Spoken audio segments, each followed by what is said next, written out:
राजधानी दशम श्रेणी छात्र निखोज 30 दिन है मिलुनी पत्ता। भुवनेश्वर बरमुंडा अंचल में रहुथिबा दशम श्रेणी छात्र प्रियांशु बेहेरा गत 10 तारिख में ट्यूशन सारी मां एवं पुओ घर को फेरुवा बेले अधा बाटू रास्ता काटी केवाड़ को चली जाइथिबार अभियोग करिसेंती।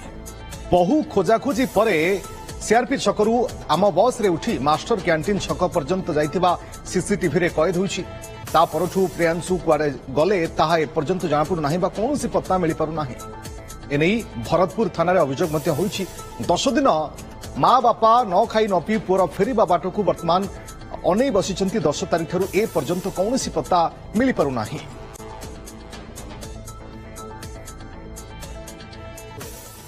गला 30 तारिख निखोज हो ट्यूशन रु फेरिया बाटे आसुलु माँ पुआ आग पछ मो पु से कड़े गला मुझे जापारे ना कि चाप ना कि माड़ भी खाईनी कि खाली दशमटा बोली कौटे पाठ पढ़ मन दे पढ़ मन रखिपारे तो से पढ़ बोली बारंबार टे कहूलु। आम पाखर तो से निजे जापर कौन है जान से मो बस रे सीआरपी छकरू मास्टर कैंटीन पर्यंत जाइए मास्टर कैंटीन पाखे ओह्ल तापर कि जापार मो पुआ जो अच्छे पुआ तो शीघ्र पलैया बाबा देह भल ना बाबा मुंड काम करूनी केते कौन कहते कि जापार ना देह भल ना तू पलैया आस घर को तो आम कहीं कहबूनी तू आम भल पु सुना पुआ आम पाखे जमी रही सेमती रही। मो पु प्रियांशु शेखर बेहेरा आज की 10 दिन है पलि जाइए खोजी खोजी पाऊन सरस्वती शिशु मंदिर बरमुंडा पढ़े से दशम श्रेणी पढ़े से माँ पिला जाइए ट्यूशन फेरिया समय आग पछ हो जाती बाँ पटू कटिकी पलि जाइए खोजी खोजी पाऊन कम पाठ पढ़े तो टे पाठ पढ़ाई से दशम श्रेणी आ पाठ पढ़े बोली कह जाए कहला पलि जाइए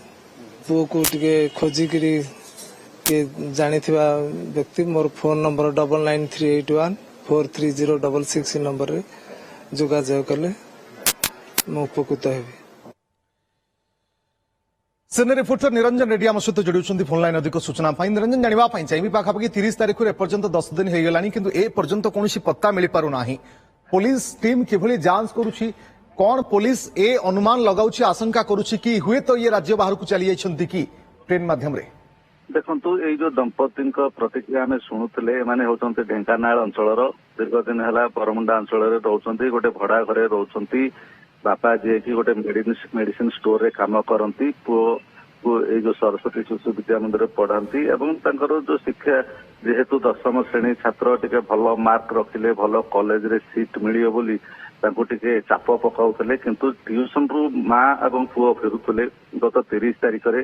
अधा रास्तार बाट काटी पुओ कुआडे खसिकी पलि जाइतिले एपर्यंत पता मिलुनी जहाँ से पुलिस को खबर अभियोग करिसंती एवं भरतपुर थाना रे एवं बहुत लोक कहवा पर किए जड़े बोधे देखी पुणी से आम बस रु जाइकी सीसीटीवी फुटेज संग्रह कर पुओ जाइथिबा सीआरपी छकरू मास्टर कैंटीन छक पर्यंत जाइकी सेठी कुआडे जाइछंती सेठी भुवनेश्वर रेलवे स्टेशन को जाइछंती कि ट्रेन जोगे कोड़े बाहर राज्य को पलैछंती कि ए संपर्क में बहुत खोजाखोजी संपर्क घरे तो से ढेंकानाल विभिन्न स्थान को से माने सूचना देइछंती खबर देइछंती किंतु तांको पुओ केउठी अछंती केमिति अछंती पैसा नाही हाफ पैंट पिंधिछंती गोटे गंजीटे पिंधिकी पलैछंती एवं मात्र दशम श्रेणीर छात्र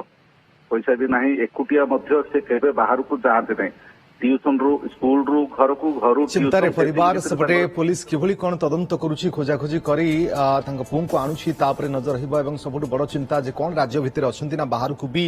तांको पुओ चली जाइछंती ताकू नै भी परिवार लोके चिंतार अछंती। बहुत बहुत धन्यवाद आपनका समस्त सूचना पाई निरंजन।